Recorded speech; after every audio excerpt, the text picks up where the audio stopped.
Not much, man. How are you? I'm good. Let me make sure that they can hear us. Can you guys hear him pretty well? What's up, everybody? Okay, looks like they can. Perfect. What's up, man? You been sleeping? I mean, I was sleeping earlier, yeah. I've been up, just doing things around the house today. What you up to? Playing that new Madden? I'm playing the new Madden. I am, yeah. I'm gonna have it How is running. it? It's good. There's some things that have me concerned about the equalizer, but as far as the gameplay goes, it's pretty good. They made a lot of adjustments. They've put a lot of programming hours into it, it seems. So the general consensus is that they're happy, or that people are happy about it. Well, that's a good sign. Yeah, yeah. Thanks for joining me today, man. You and I have been talking like for about the last 8 months, I believe it is, maybe a little bit more, about your situation Yeah. at Independence U. And I don't know if everybody is aware of exactly who you are, but Jake, would you care to go ahead and introduce yourself and tell them your role with Independence U and Last Chance U and Jason Brown? Yeah, no problem, man. All right, man. Well, my name's Jake Bugg. First off, I spent last season at Independence Community College. I got the job basically about a year ago. Um, after the last show came out, um, kind of when I first got there, um, I was working with the offensive side of the ball. Once some changes were made mid-season, I was moved to defense, and basically was the assistant defensive line coach and the equipment coordinator, throughout the season. And then after the season, I kind of did everything. If anything needed to be done, I was the guy because Brown fired everybody. He said his boys, and then, me and Stadler, who's still there, currently. Um, so that's kind of what I did while I was there. Nice. Yeah. So how many people were on the coaching staff at ICU at the beginning of the year? Let's say summer. When I first got there, there were either, I think 16 or 17 coaches on staff. Quite a bit more than you normally see, I would say, on staff. And then how many were on staff at the end of the year? The day after the last game, we fired everybody but 6 of us total, including himself. Okay. That's quite a bit. So he lost around 70% of his coaching staff. And how many players did he kick off the team? How many kids? Yeah. Oh, man. Too many to count, probably. Quite a few. He was so long, we had a bunch of shitbirds, which, we had quite a few, but a lot of those kids were kids that came in because of Netflix that you couldn't get rid of because they had dorm rooms and they had classes. So. Okay. So that was kind of what I was leading to. One thing that he had stated in his last interview, I think it was on FX or the link that you had sent me, Fox Sports maybe. He had said that there were roughly like 200 kids that were trying to get on the team, and then the people that he was trying to get off the team wouldn't leave campus. They were just staying in the dorms. Yeah, when we started practicing August fall camp, we had 200 kids. We ended up cutting over 100 kids. It was unreal. That is crazy. So we run. Go ahead, sorry. No, we were running 2 practices a day. I mean, it got to a point, man. It was just wearing everybody out. So that's quite a bit. Yeah. So in the show, I was always looking for you in every episode. You popped up probably around every episode to, how many episodes were there? 8? Yeah, I believe 8. So you were probably I've seen most of it. I haven't seen a lot, the whole thing yet. But I was always around. Yeah. Yeah. Whenever he snatched, what was it? Was it the jersey or something out of your hand? I can't remember what scene it was. You're standing in the auditorium. You're standing by the door, and he snatches something out of your hand, throws it, and walks out. I don't know if you've seen that scene or yet. Not. Yeah, I have seen that. I've had a few people ask me about, like, how did he just stand there? Yeah, those were practice pants. I mean, every day somebody didn't have pants, or they said they didn't have pants. So he said, make sure you bring those. So I brought them, and yeah. I mean, I wasn't expecting it No, that to happen. You know what I'm saying? But I kind of just stood there, holding my composure because at that point it was what it was, and you kind of just you knew how he was, so you just kind of let it go. yeah. No, I was extremely impressed by your composure whenever he snatched that out of your hand. I was like, man, I'd have flinched for sure. But so you're a, I don't want to say a young dude. You're a younger dude that's trying to start his career as a football coach. How did you end up at ICC? That's a great question. I left a really good job in Stillwater, Oklahoma, to go there. I knew it was going to be unpaid, but coaching is something I've always wanted to do since I worked. I got to work with the team for about a year at Oklahoma State Mm. when I was a student, and I loved it. So got my degree. Once I got my degree, I started applying for coaching jobs. I was on the scoop, I guess a few days after the show came out about a year ago, and saw, just anything that I felt like I could, qualify for, I applied for, and those positions were open. So I just applied, and about 3 days later, I was in Independence, Kansas. Crazy. So you went from Oklahoma to Independence? Yeah, I went from Oklahoma to Independence. Yeah, pretty quick. Okay. So you're working. You didn't know Jason Brown before you took the job, correct? Nope, I never met the guy. I saw him on the show. But I was in the military, so the yelling and stuff that everybody sees. I mean, I don't agree with it, but it wasn't. I would say it wasn't as bad as I thought it was going to be compared to the military until once I was there, and I realized that maybe at my first initial opinion might not have been as correct as I thought it would be. Yeah, because yelling's a little bit different than being degrading, and degrading is a lot worse than just yelling. What we see a lot on the cameras and on the show is not just as yelling, but is degrading. He justifies it by saying he does a lot for the kids. We don't get to see what happens behind the scenes. The only thing that the public gets is what comes out of his mouth and because he's the only one that really gets any publicity. So his word is really the last say. What would you say is factual, and what would you say is maybe a little bit fabricated about the way that he explains, the way that he conducts himself with the team off camera?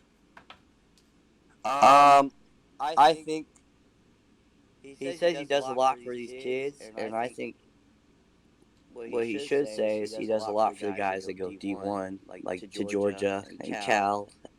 Those kids that he knows are going to be successful, so he can put his name with them. I mean, you don't see him with the kids that have as big offers as those kids.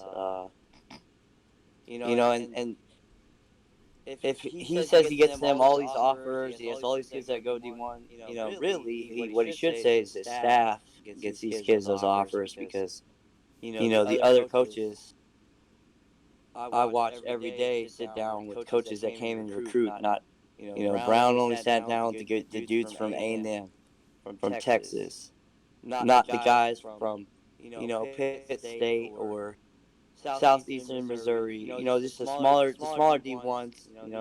He wasn't in there talking to those coaches. Other coaches on staff, and that's where a lot of these kids got offers from. And so I don't think it's partly true, but with certain kids because of who those kids are and because they're top kids in JUCO. You're not going to see him with a note like you saw on the show. He said we got a no star in here instead of a 5-star. I mean, Yeah. Caleb Davis is a hell of an athlete. He ain't no star. And so he shows favoritism. oh, for sure. Yeah. For sure. And when you see these kids defending him on Twitter, I mean, it's easy for them to defend him because they're at Cal or Georgia or Colorado. We had 26 kids go D1, but 6 went Power 5.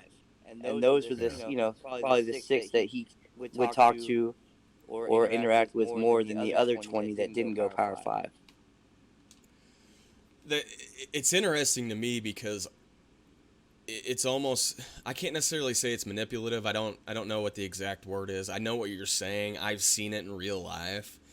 The way that he portrays himself is that what we don't see on camera is that he gives attention and he helps people that needs the help. And there's a difference between somebody that needs 100% of help, that is a 1-star athlete, and a 5-star athlete that only needs like a ride to the library or something. So the way that he's making it look is that he's helping all his kids, when in reality, and tell me if I'm true or false, that's kind of what I'm getting to. But in reality, he's only helping a select few and picking and choosing. He's only helping those that will help him. That will benefit him further down the road. Exactly, and that's how, if you notice, that's how he's been with everything. Yeah, watching the guy, he's got street smarts. He definitely knows how to work a system. So I know exactly what you're saying. Yeah. And he knows how to work the streets, maybe, but he don't know how to work an offensive playbook. And that's another thing that I was shocked. The guy barely watched film. Then the staff would game plan, and then on game day he just ignores the staff. So that's I'm glad you brought that up. So he didn't watch film, correct? I mean, not much. Not as much as a head coach would. Right. And a defensive one that calls plays. I mean, your big time head coaches that are offensive coordinators, I guarantee you they watch way more film than I saw this guy. Yeah.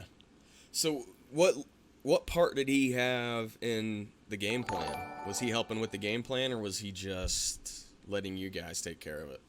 I mean, the offensive staff, the defensive staff, they did all the game planning. I mean, obviously he knew the game plan because he was informed of what what was being done. But on game day, I mean, we flew a guy in from California every week, the box guy on offense, and I started the season in the box, and there'd be handful of times where the guy in the box would be like, "Here's what we're getting. Here's what they're giving us on these downs. Here's what we should run," and you get the complete opposite call or just a completely different call, on the field from Brown, and then wonder why we throw an interception. We run the same play 2-3 times in the next 4 or 5 plays. And he yelled the plays out loud, like the defense, like he thought the defense couldn't hear him. I mean, the defense can hear what we're calling. Yeah, so he was sitting there yelling it out, and the offense could hear you guys. Yeah. I mean, he's yelling the offensive play call to the offense, and the defense is sitting there yelling out what we're going to run. That's why we got beat. That's why we got beat 33-0 against Forrest Scott. Okay. I could hear it in the headset. The kids were yelling, "Oh, they're running this," like the DB. And we had hand signals. The quarterback coach had the hand signals down, but he didn't want to use them for whatever reason. That's funny. As a guy that played football, if I heard anything coming out of I was a free safety. I tried to listen to the coach, so I can only imagine that anybody with half a brain was listening to what the dude was yelling across the field, making adjustments. Yeah. Tell me a little bit more about this dude from California. So, dude from California, Coach Sports, great mind, man. He's a guy you sit and listen to and just, shut up and listen and learn. Very, very smart. He knows what he's talking about. So, if I flew a guy in from California, I'm gonna listen to the guy. I'm not gonna just fly him in. And he watched film throughout the week. That's the greatness of Huddle.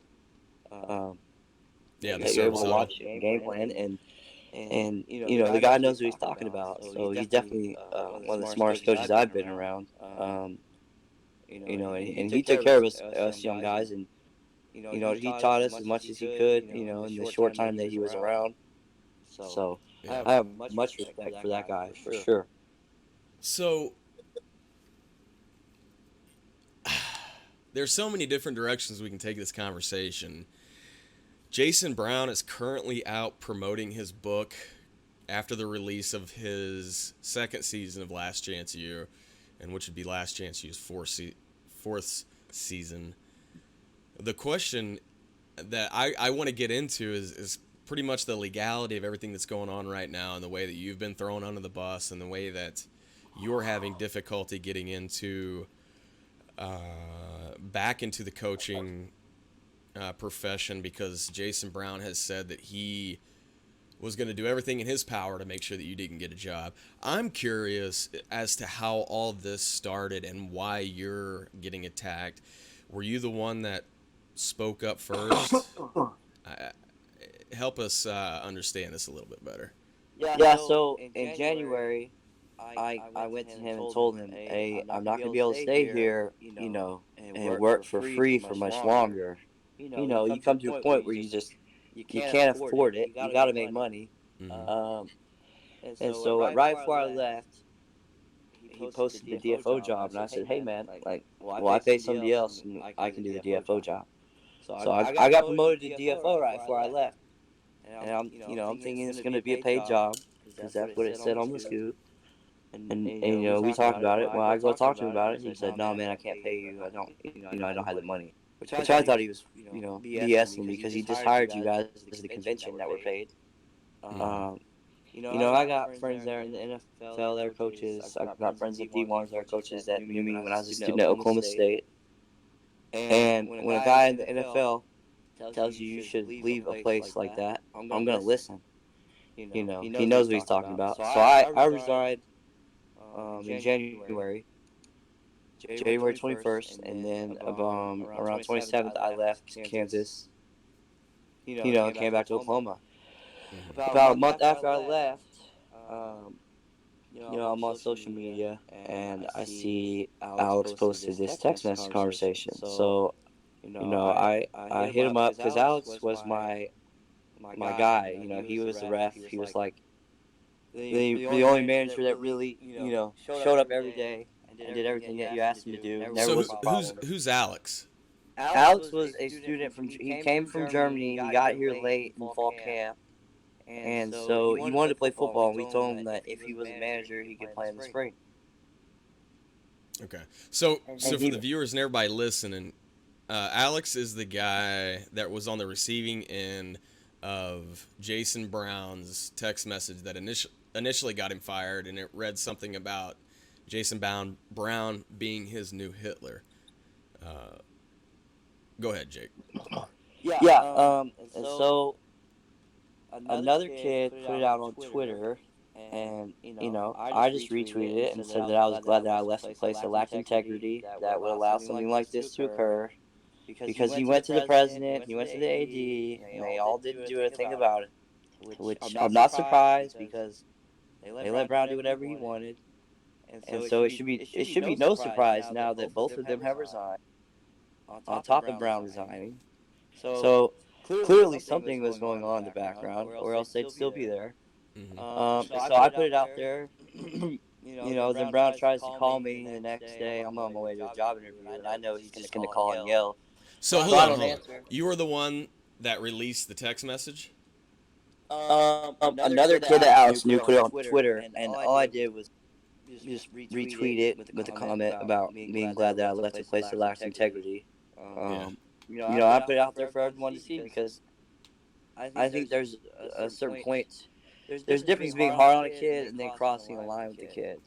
And I believe that, he crossed the line, and he did it often. I mean, he called the kid Hitler in a staff meeting one time, and you could just feel like the other coaches in the room, like, cringe, thinking what the hell. Yeah.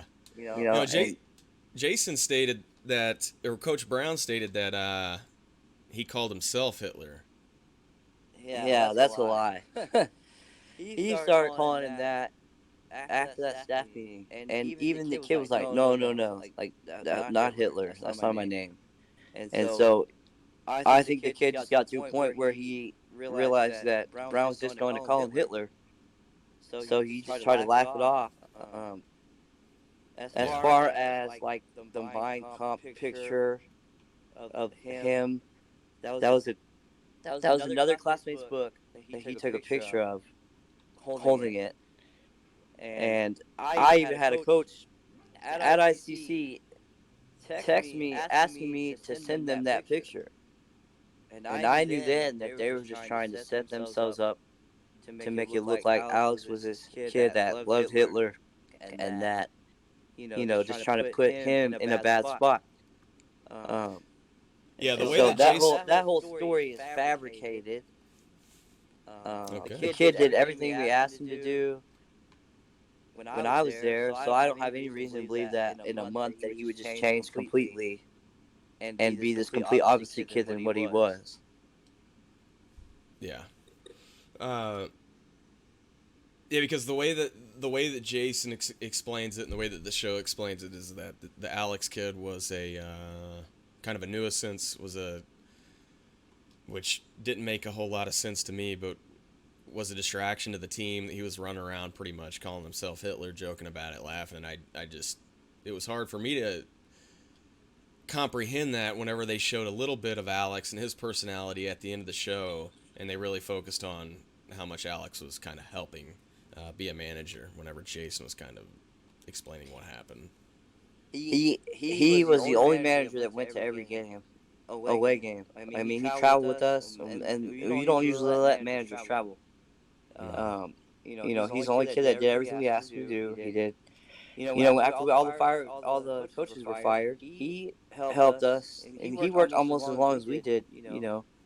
After November 11th till Christmas break, he was in the office all the time, hanging posters, hanging recruiting boards. I mean, he did everything we asked him to do. So, that whole story is fabricated.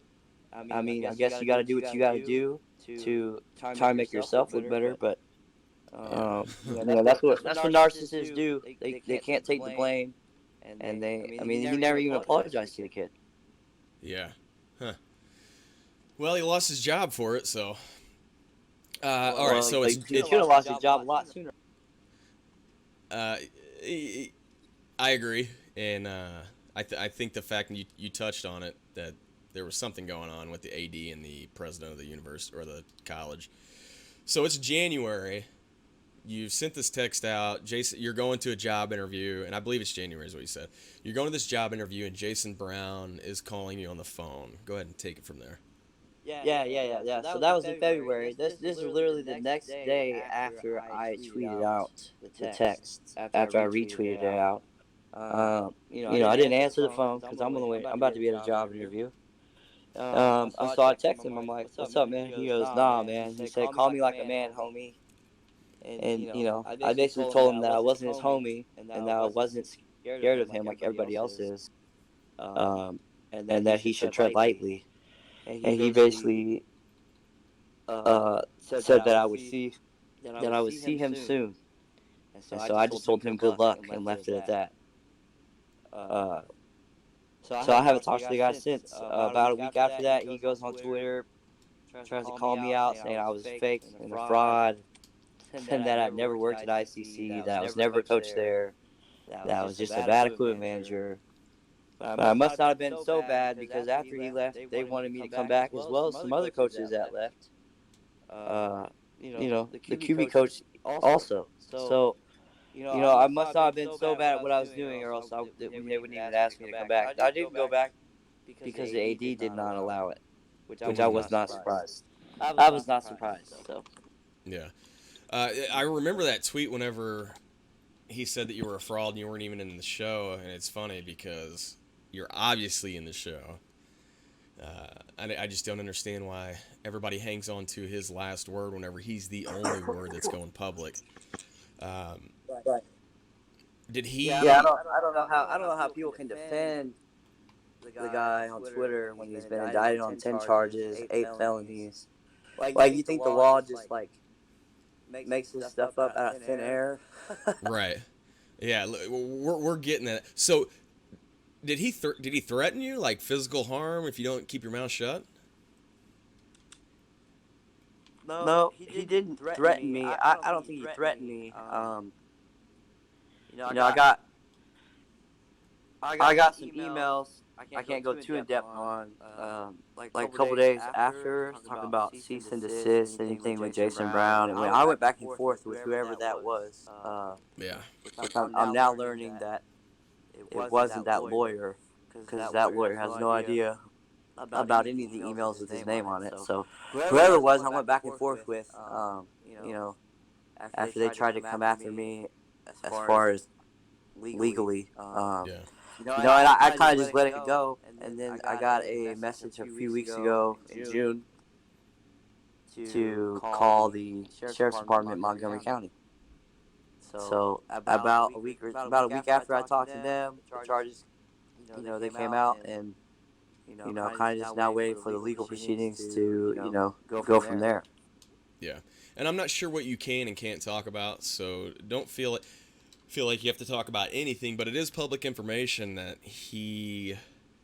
I don't want to I don't have it right in front of me. But what was the actual charge? Was it forgery and impersonating?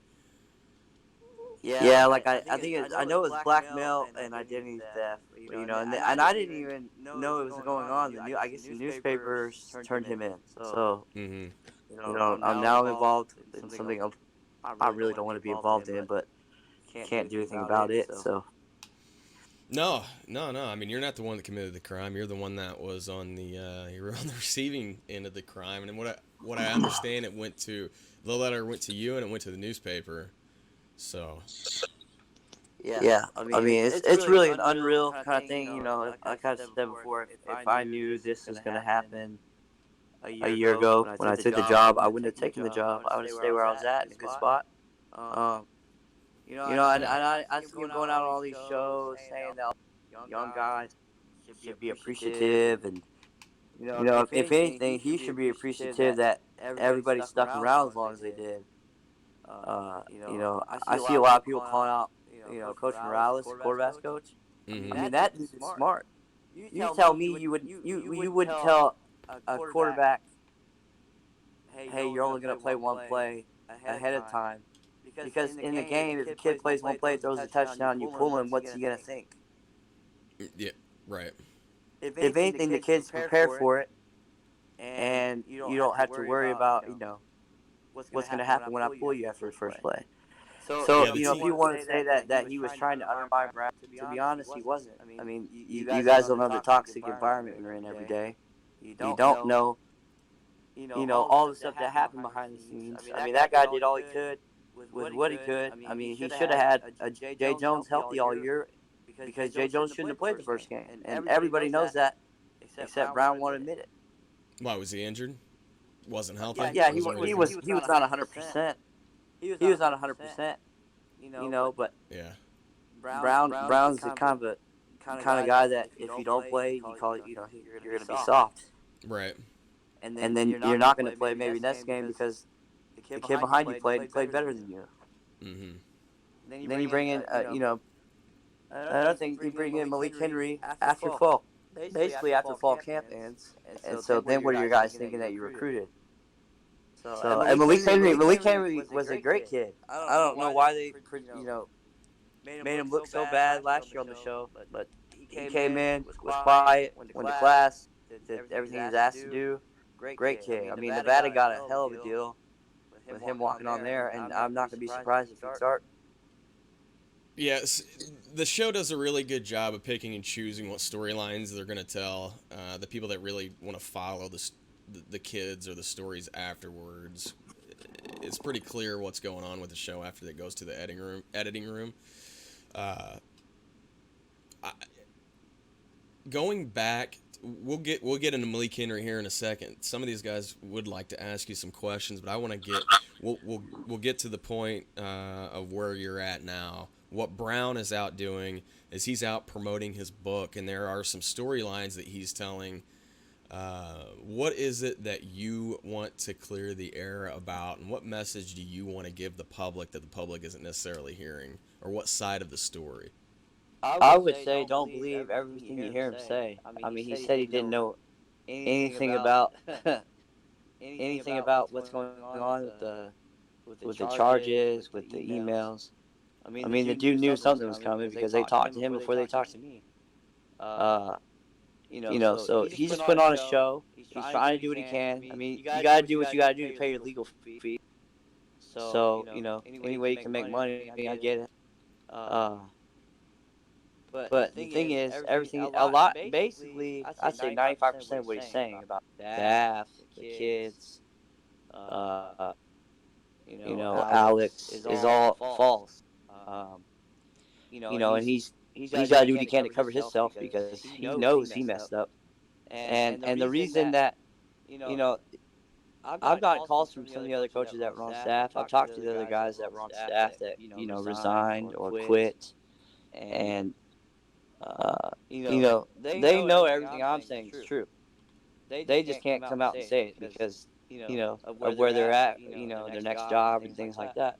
Right now I'm not coaching, so I'm gonna tell the truth because I have integrity. I'm a military guy, Mm-hmm. and you know I think the best thing you can do is have integrity and be honest and tell the truth. I have no reason to lie to anyone.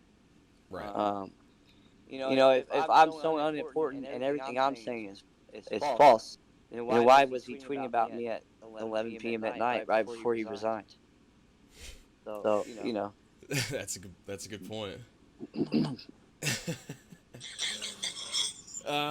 Let's see. I'm trying to think if there's anything else that I have. The biggest point with Brown is that, at least my biggest point of contention with the guy, is the way that he talks to people and that he's degrading. He says that it's the cameras.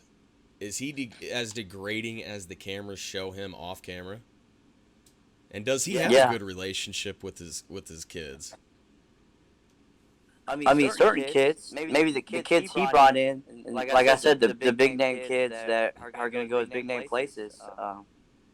You know, when this stuff happened in February, he messaged kids on Twitter, telling them to defend him because they didn't want to defend him on their own.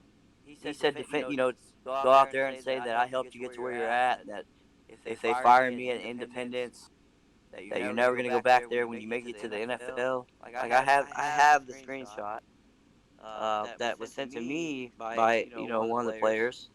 So So you have a screenshot of a message from Jason Brown asking his previous athletes. He's coaching them on what to say publicly, essentially. Yeah, that's why you saw all those kids, go and defend him when that happened. And another thing is, a lot of kids that are defending him were kids that were not there last year. They were there the year before when they won. So they have no idea what occurred last year. Maybe when he was, when they were there the year before, things were a lot different because they were winning. Right.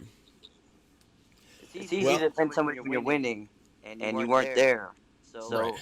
And good for those kids. If they like him, that's good. That's. I'm not telling you don't like a guy, but don't defend something that you didn't see. Good point. Let me go up here in the chat for a second. Unless there's anything else or any other point. For me, I want to help you get your name cleared. I want to help. I won't be able to help you get a job, but if there's anything that I can do, what I don't want to allow is let Jason Brown's statement to you saying that you'll never be a coach again or something along those lines. I think that's bullshit. That pisses me off. So if I can ever help you clear the air, that's what I'm going to do. So that's essentially what I am trying to accomplish here. If there's anything else that you'd like to say on that, feel free while I dig through these questions here. Yeah, no man, I appreciate that. I appreciate you having me on and hearing the factual side of things. I just think the guy is a joke. I've never seen a head coach act the way he acted. Even now, after he's been gone, trying to demoralize a kid and basically ruin a kid's reputation because of what he did and what he said, and then trying to go out here and basically lie on everything. I mean, he went on the McAfee show, Ooh, hold and on. that's where I heard him call us out, saying that all these young guys are just trying to get famous off of my fame. Like, bro, you're not famous. Just because you went on Speak for Yourself, where you got berated with questions you couldn't really even answer by Whitlock. Like, I don't see none of us young guys going on ESPN trying to get famous like you. So if anybody's trying to get famous, it's him. Not us young guys. I can assure you of that. Yeah, I haven't seen anybody trying to do anything outside of the Last Chance U, any of the players, any of the coaches, anything. Here's a question. It says, the last thing I would say is if anybody went Hollywood, it was him. I mean, every day he's on Twitter, on Facebook. Worry about all these girls messaging him. Worry about how many Twitter followers he had. Like, the dude only cared about, that's what it looked like to me. He just cared about how last season made him look and how famous he would get off of being on Netflix. Makes sense. The first episode spent a significant amount of time of him looking at Twitter and being on Facebook and Yeah. I mean, that's I know, it's just hilarious. Here's a question: if there's Malik Henry, can you ask why Malik Henry was brought in after the start? So why was Malik Henry brought in, and then why did Jason Brown lie to the athletes, and then did that kill the season after the athletes kind of went haywire after that? That's a great question. Ask that great question, man. Or woman.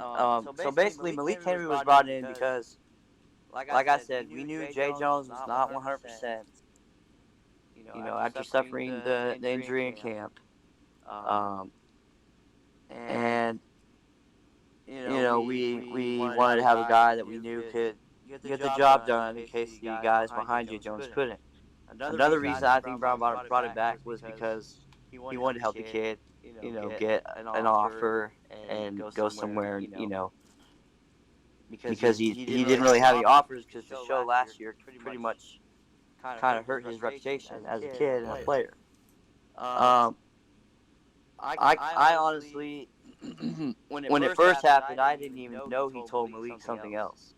He told all of us he cut Malik Henry, which come to find out after, because I talked to Malik Henry throughout the season all the time.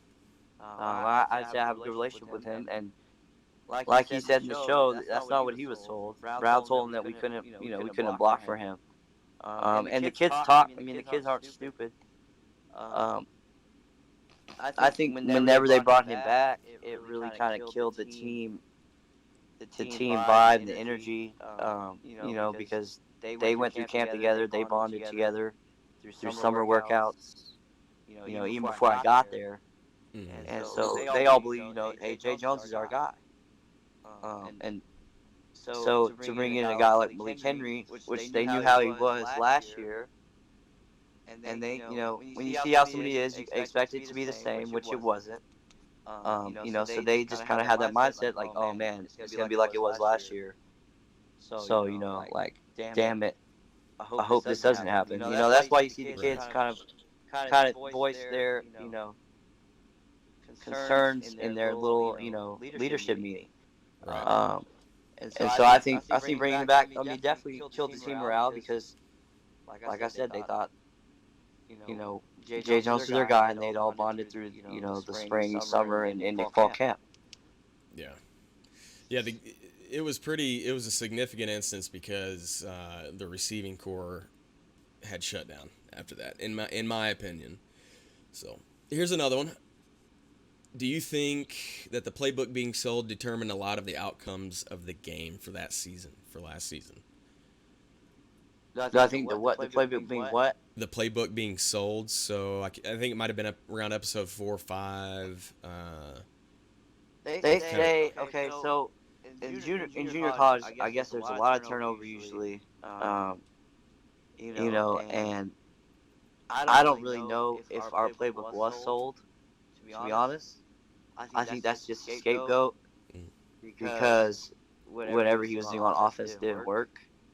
Just like you tried to use Malik as a scapegoat, like it's Malik's fault because he came in when he shouldn't have. I mean, to be honest, why would a guy that was at Independence need to sell our playbook when he knows the playbook? That's a good point. Yeah. Um, He didn't and a lot confirm of or deny it though whenever he was asked. yeah, but I don't think I don't know him personally, but other guys on staff know him, and I wouldn't think that he would be the kind of guy to do that kind of thing. Okay. He's a good coach. He's a great recruiter. From what I've heard. But I mean, Fort Scott beat us 33-0, and a lot of the kids that were at Fort Scott apparently, this is what Brown said, were guys that we cut last year. So, I if you, it's not like we got blown out every game. We had 2 games we weren't really in. That was Iowa Central and Fort Scott. So if you have my playbook, you should be beating me by 30, 40 points every game because you know what I'm calling. Right. Every game we lost, I'd say we lost 6 of the 8 games with less than 5 points. Yeah. All right, chat. Do you guys have any more questions? Do you stay in touch with any of those guys, like any of the players? Or it was crazy how they only featured specific players whenever they were much greater talented players that just weren't being featured on the show. It seemed, I don't know, it just seemed crazy to me. You had the best player in kid in the league, in the nation, right? Yeah, Jermaine Johnson, #1 player in JUCO. Why wouldn't they discuss his story or even highlight his story? I know. I thought that was kind of odd too. I mean, they follow them around. They follow a lot of kids around every day.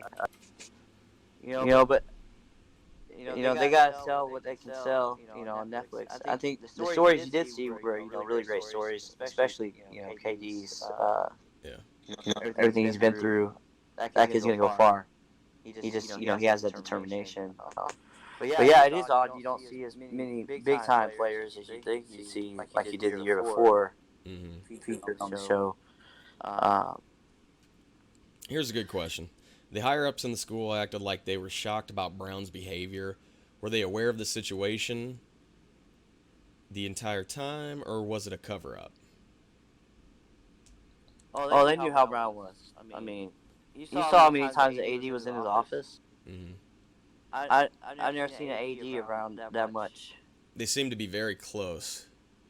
Yeah. I mean, I don't know, but that's how it seemed when I first got there. I'm a very observant person. They knew how he was. I think they were trying to kind of put a hush hush on the whole deal, but the minute that it went viral, they couldn't, and so then they had to act like, oh, we don't believe in this, we don't support it. I knew he was going to have to. Yeah, I mean, I could have told you that they were going to pay him to resign before it even happened. Really? Yeah, I mean, just because I left doesn't mean I didn't know what was going on. Those guys that were there's some guys there that I still talk to all the time when it's going down. And I had my information, and it was all correct because everything that said that was happening happened. After that board meeting, I knew that he was going to resign before the weekend, and he resigned on Sunday, and they paid him to leave. So, I think the president should have done something about it the first time it was brought up by the kid, instead of just telling Brown to apologize, because Brown's not going to apologize to anyone. He still hasn't. So I think that's a great question. If you had asked me, I think they wanted to cover it up and kind of throw it under the rug and move forward. Yeah. Here's another one. Do you keep up with Devion Dean? I'm not sure who that is. Kind of. I mean, I don't really talk to him, but I mean, the kid can play football. There's a reason he had offers from Clemson, South Carolina. I mean, the kid could flat out play. He was a running back. Oh yeah. great. He's a great athlete. But we had so many running backs last year that could really play. You know, uh, and kind of just try to ride the hot hand every game. But at the same time, get everybody the film they needed. I'm not sure what he's doing now, but I think the kid can play. So Yeah. hopefully he gets somewhere that he can get on the field and make some plays for somebody. How was campus life for the kids? Were they obviously the cameras probably went to their head, but were they seen as I don't want to say like TV stars, but how were they viewed on campus by other college kids and their peers? I'm sure they probably pulled a bunch of girls. Yeah, I mean, I'm not really sure, kind of what happened in that aspect. I know that the cameras follow the kids around all the time, the dorm rooms, things like that. Uh, I mean, some kids, you could say some kids just wanted to get on TV. But a lot of those kids, their whole goal is to get there, make plays, get some film, and get a scholarship and get out of there. Because I'll tell you right now, Independence, Kansas is probably one of the most boring places I've ever been in my life. I can And only imagine. everything closes at 10 p.m. So only thing it doesn't is McDonald's. Ain't no way I'm going to McDonald's To hang out, right? at 10. Yeah, that late at night. So Here's another it's pretty question. boring. It looked like it. It was crazy to me that those guys were drinking, partying the night before the game. I think it might have been the first game or week 2, maybe. Yeah, that's tough. I mean, it was tough because you can't really like a lot of your D1, D2, D3 teams stay in hotels the night before games to keep that from happening. But in junior college, you just don't have that money, man. You don't have the resources to do that. So, and he was asking one of the coaches why we didn't, why we didn't dorm check. Yeah. Because everybody was gone recruiting. They Friday nights for home games, they would go to. We would usually go to games in Kansas City, and Tulsa, Wichita. I mean, the majority of your coaches surrounding are area. gone. Yeah. So how are you supposed to dorm check with 3 coaches? If you even had that many there, usually nobody was there. So. Yeah. Here's another question. From my perspective, Coach Brown gave up after week 2 or 3. Was it as blatant in person of him not caring at all as it was portrayed on Netflix? Was it blatant in person? Yeah, I would agree with you. I didn't realize it, but I know there were other guys on staff that kind of lost all respect for him whenever I think we were 1-3, maybe 1-2, 1-3, and he was just like, you could just tell like he didn't care anymore. Like to him, it was just about get these kids scholarships and let's get to next year. Yeah, it seemed like he gave up after that big brawl. After the Garden City game? Yeah, the Garden City game. Yeah, I mean, we should have won that game. I don't know how you're up 21-0, and then you just stop playing. And it didn't even the kids stop playing. It's just we stopped doing what was working and allowed them to get back in the game instead of putting our foot down their throat and just being up 35-0 at half. It's 21-18. Yeah. Yeah. Any other questions, guys? That brawl was crazy. Where were you during the brawl?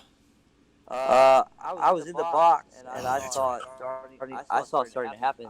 Whenever they show the box, I'm not even in there. I'm already gone. I was already hitting the sprints to the field because you could tell it was coming. And it all ended up in that corner, and everybody thought Brown was gonna get suspended and Sims was gonna get suspended, which it didn't happen then, but he got suspended later on in the year. And the thing is, you knew he was part of the issue because the week he was gone was the best week of practice we had and the best game we played from start to finish against Coffeyville. Yeah, we didn't win, but we were in position to win the game at the end of the game, and we just, Coffeyville went down and scored and beat us to end the game. So the kids really responded to a different positive energy, and that's why I think with Coach Harris, they're going to get back to winning and being where they were the year before because of that different environment where they're not getting berated every day. Not afraid if they mess up one play, they're going to lose their or lose their star position. I mean, when you have a staff and players who are basically fearful of you, fearful to mess up and fail, you've already lost. Yeah. Yeah, whenever you're playing in fear of your position. And it's funny that you said that the week that he was gone because Netflix actually showed a couple of clips of the kids saying that they were doing better with him not there. So Yeah, I mean, and that's really how it was. I'm not. I appreciate having the opportunity to work there, but I would never do it again. Not for that guy. He was wanting you to be loyal to him, but he was not loyal to anyone but himself. yeah, it was easy to see that he was a narcissist. Here's another question. Concussions seem to be a huge issue. Concussions, I'm sorry, I read that wrong. Concussions seem to be a huge issue. The athletic trainer is portrayed as someone who really cares about the kids, but there were obviously pressures for the kids to play. What was the perception on the situation? I believe there was a scene where I can't remember the number one receiver took a hit to the head and then I believe went right back out. King, yeah, Marquise, yeah, Marquise is a tough kid. He's a real tough kid, man. I don't want to say, at JUCO you're limited to your resources, so the trainers did the best job that they could with what they had. I mean, nobody's perfect at what they do, or they wouldn't be in junior college. The trainer, she did the best job she could, what she had. And when a kid tells you he's fine, I mean, and he passes a concussion protocol, I mean, from what I understood, or that'd be the only reason you go back in the game. Right. It's hard to keep a kid out. So, it's I tough thought in she did a junior really college, good man. job. You could Yeah, tell she it's was tough in junior caring. college. It's hard. It's hard to diagnose injuries. I mean, you think it's one thing, and then they go for MRI, and it's something else. But Especially a concussion. yeah, definitely. I think she did the best she could, what she had. We also had another trainer. They didn't really show him. I mean, he did a great job too, and they did all they could to keep the kids, uh, in shape to play and healthy, and you know, unfortunately, things happen in junior college and kids get hurt, and it is what it is. I think we got another question from Adams here. Thanks for giving as much time as you have today. No problem, man. No problem. I just, any questions people have, I don't mind answering it. I don't mind telling the real story, kind of behind the scenes, what you don't see. Right. So this is how this reads. So I've never been filmed like this. Furthest I have been filmed is during practice or game day. So how do you handle the film crew throughout the season? Well, at first you're not used to it. I think I came the day I got there. The next day Netflix showed up, and they weren't sure they were going to be able to film again. I think it was a few days later. They're like, "We got the green light. We'll be back." You kind of just get used to it. I wasn't really filmed much until after guys got fired. Then every now and then I'd have a mic on, or the one day they rode around me in my truck while we were out doing stuff. So you just kind of get used to it. And the one thing that the kids would tell you about me is I was who I was, regardless of the camera. Mm-hmm. I never changed who I was. Like from day one, I was going to be 100% honest with you, and if I had to be an a-hole, then I was going to be an a-hole. But if I didn't have to be, I wouldn't be an a-hole. And so, at the end of the day, I really do care about those kids because I really want them to get out of there, and they know, what really happened. But cameras, it wasn't really a big deal to me because at first, like I said, they didn't really film me until later on in the year. just used to them being there. Uh, you're used to you just kind of assume everybody you talk to has a microphone on, even if they don't. Yeah. Because every day I'll be talking to, you know, the QB guy or the O-line coach, Coach Harris, and I'd be like, "You got a mic on?" And they'd be like, "Yeah." I'm like, You can man, only say certain things. right? Well, I mean, it's not that. It's just like, I just assume everybody has a Shit, mic I on. would. Yeah.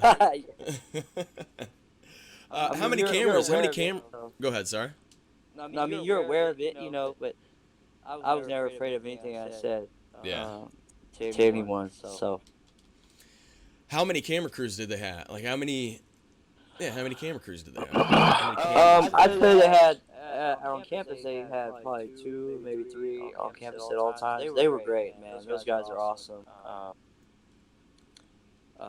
Nothing but great things to say about all of them, especially Greg. Greg Whiteley. He's the executive producer. Great dude. Mm-hmm. You would never know that he worked for Netflix. I mean, he's real professional, but he doesn't come at you like, "Oh, I'm a big producer." He's just a normal everyday dude trying to tell a story, and I think they did a great job with the show. Obviously, they can only put so much in 8 hours. I think there's a lot of stuff they probably wanted to put in that they couldn't. Mm-hmm. But overall, I think they were great. They were great when they were in Independence. I still talk to some of those guys now that they're not there and I'm not there. So I have nothing but great things to say about the Netflix crew, man. Those guys were awesome. So, do you believe that what happens in Independence and the smaller JUCOs, do you believe that that's a proper portrayal for other small towns and other small JUCOs? No, I don't believe so. I've had some offers in junior college. I could have gone somewhere else. I really would love to have gone back to JUCO. It's just financially, I didn't want to put myself in the spot I was in last year. But I have guys at other JUCOs, and they're like, "Man, it's completely different than what you dealt with at Independence." Yeah. Even guys that were there with me that aren't there anymore. I mean, that's why they tell you, if you can deal with that guy, basically deal with anyone, you can get a job anywhere. So Yeah. right now, I'm content with sitting out a year. I'm in Oklahoma, gonna work on getting some certs done to go coach high school football with a buddy of mine next year. If Nice. I don't get a coaching job somewhere else, Mm-hmm. I'm not upset with the whole deal. It's unfortunate for sure, but you can only do what you can only control what you can control, and it's really my main focus right now is just taking care of myself and putting myself in a better situation moving forward. So Yeah. Yeah, man, get that resume out. Start flooding that resume back out again. I guess you said you're going to wait a year, but I do wish you the best. yeah, I mean, I've applied for some other jobs, just waiting to hear back. If not, this year I'm gonna work with special needs kids in the school district here in Claremore. So I'm excited about that. I think it'll be a lot of fun. I think it's rewarding. Mm-hmm. Working with those kids and just kind of seeing the joy they live with every day, even though the situation may not be the best for them. So, Right. I'm looking forward to what the rest of the year has to offer, man. Yeah, well, with that, everybody in the chat saying good luck. Thank you for coming on the show, kind of giving us the story. I'm gonna get this cut and put up and